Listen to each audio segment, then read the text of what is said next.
মেয়েদের হিসু বার আছে। মাহিদ হিসু দিবা? আচ্ছা দাঁড়াও, তোমার ভিডিও করতেছি। একটা কবিতা বলো, ছড়া বলো। বলবে না কেন?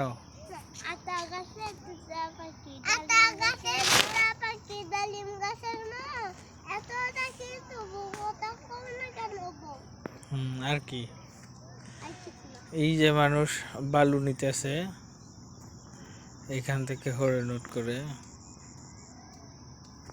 আর হচ্ছে হলো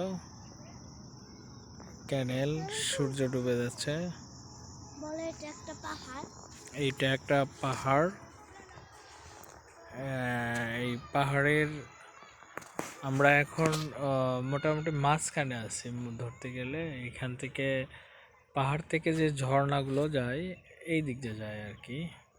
এখন অনেক সূক্ষ্ম মৌসুম, এই জন্যে পানি দেখা যাচ্ছে না। আমার মেয়ে ঘুরতে আসছে, আমার ছেলে ঘুরতে আসছে। আমার মেয়ে ওখানে খেলতে যাচ্ছে, ওই যে দেখা যাচ্ছে ছোট ছোট বাচ্চারা ওখানে খেলছে। আগে আমরাও এক সময় এখানে খেলতাম। আমার মেয়ে বুট খাচ্ছে। আর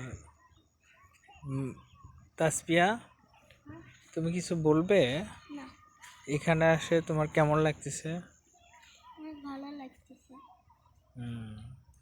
তুমি খুব হ্যাপি অনুভব করতেছো, তাই না?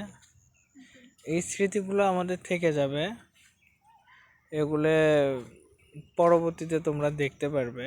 মাহিদ, মাহিদ, পানি খুঁড়ো না বাবা, পানি খুঁড়ো না।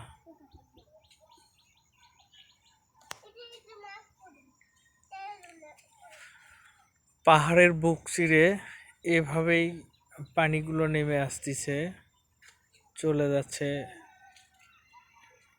এই দিক দিয়ে ক্যানেলের মতো। ওই যে কিছু কিছু পানি জমে আছে এখানে, বৃষ্টির দিনে খুব চাপ হয় দিতে পানি। মানুষ এখান থেকে বালু লুকায় লুকায় নিয়ে যেতেছে। প্রশাসন থেকে জানতে পারলে তাদের বিরুদ্ধে কঠোর ব্যবস্থা নিতে পারে।